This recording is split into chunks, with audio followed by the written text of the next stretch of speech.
Welcome back to Newsday. The Pan-Niger Delta Forum Reconciliation Committee on Rivers State Political Crisis has assured the people of the state that the matter will soon be amicably resolved to guarantee peace and harmony among parties involved. The committee appealed for peace, insisting that the lingering political crisis in the state poses a serious threat not only to Rivers State but to national stability and democratic conscience. Chairman of the committee and former Attorney General of the Federation and Minister of Justice, Chief Godwin Kanu Agabi, Senior Advocate of Nigeria, gave the assurance during the formal inauguration of the committee in Port Harcourt, Rivers State. The state has in recent months been gripped by a seemingly intractable political face-off involving Governor Siminalayi Fubara on one side and the Minister of the Federal Capital Territory, Nyesom Wike. Well, we are now being joined by a former president of Pan-Niger Delta Forum, Senator Ibok Essien, to discuss the body's latest peace initiative in Rivers State and what chances there might be of success given how far the two parties have gone in their war of attrition. Good afternoon. Thank you so much for joining us on Newsday. Good afternoon. So let's start, with your thoughts on the latest. It's a pleasure to join you. And it's a pleasure to have you here as well. So what do you make of the latest bid to impeach Governor Sim Fubara, and what role exactly will Pandef be playing in resolving this dispute? Thank you for your question. It's unfortunate that this issue of Rivers crisis has gone to this level, because right from the beginning, we as Pandef, during my tenure as the chairman of Pandef, waded into the matter and tried to resolve it at the nip. Unfortunately, we were unsuccessful. Unsuccessful in the sense that the parties initially did not want to talk to anybody. But along the line, Fubara met with the high-powered committee headed by Victor Atta, Architect Victor Atta, the former governor of Akwa Ibom State. And I myself was a member of the committee with Senator Stella Omu, former Chief Whip, Colonel Oga, and some other very high-powered and respected members of Pandef. We met with Fubara, and he expressed his willingness to reconcile with his former boss, Wike, and we tried our best to meet with Wike. We went through his very close allies, but it was not possible to meet with him. So then, at the end of the day, the president intervened again, and then there seemed to be some peace. And Fubara, who was initially suspended as governor, was recalled to go back. And then we were surprised to see this new crisis coming up again, which led to what we saw last week of the House of Assembly initiating an impeachment move to impeach the governor and the deputy, which is not in the best interest of the Rivers people and nor in the best interest of democracy in Nigeria. We know impeachment is a constitutional provision, but then it should not be done out of animosity. It should be done when a governor is not following the Constitution, which he swore to. And there are a couple of impeachable offenses which are described by the Constitution. It shouldn't just be out of anomicity where people are fighting. You know, it should be that a governor or the person to be impeached has grossly abused the Constitution which he swore to protect.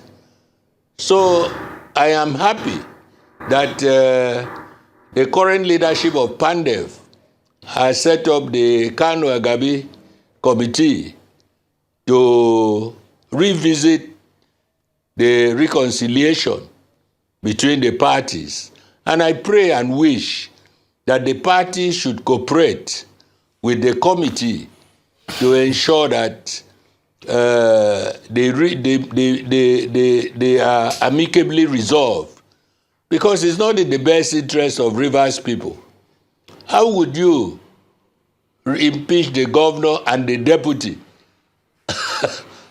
I know they came on a joint ticket, but I don't think it's very right to impeach the governor and the deputy at the same time.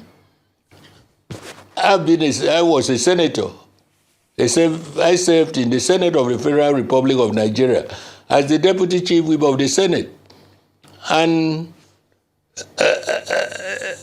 I don't know how both the president and the vice president of a country would grossly abuse the Constitution at the same time.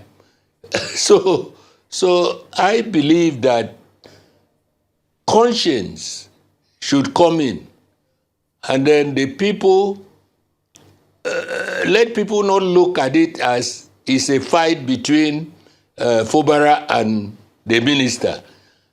Let people see it as somebody has grossly abused the Constitution. The process. Indeed, let Senator the process be right. Essien. Is my own. That's my take. All right, Senator. Now let me ask you. So I wish the committee. Okay, yes, go ahead. I'm sorry to interject, but let's look at some of the roots of this issue. Mr. Nyesom Wike is not in support of Governor Fubara's second-term ambition, and now this impeachment move by these lawmakers. How coincidental is that? Well, I don't know whether he's in support of the second-term ambition of Fubara or not. If he's not in second term, if he's not in support, they should allow him to finish the first term, which he was voted. And then you don't give him a ticket for a second term if you are the sole custodian of the ticket.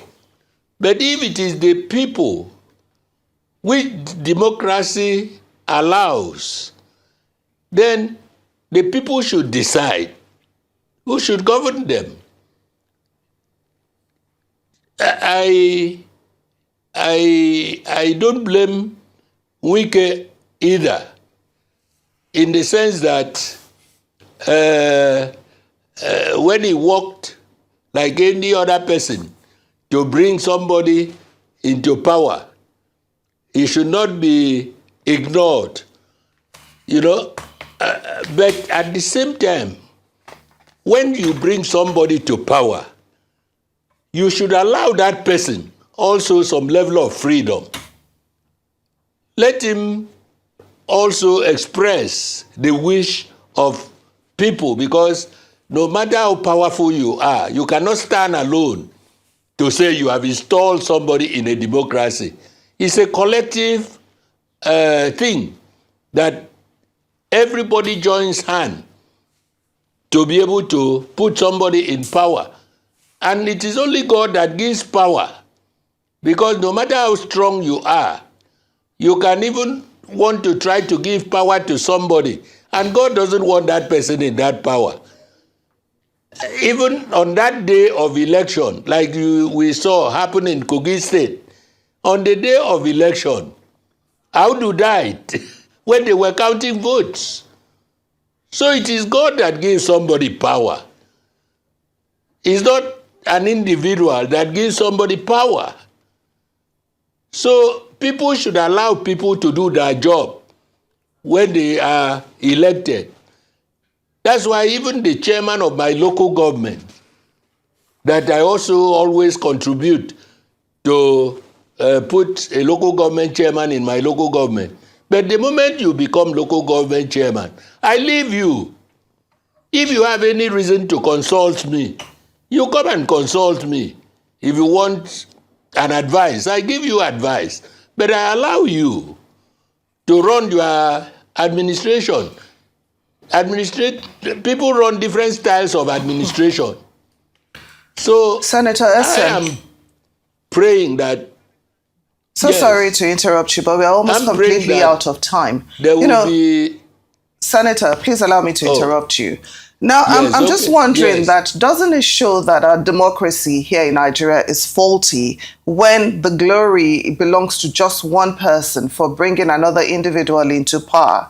And based on that, what lessons should we learn and how can we curb that sort of situation going forward, especially as we look towards 2027? Very briefly, please.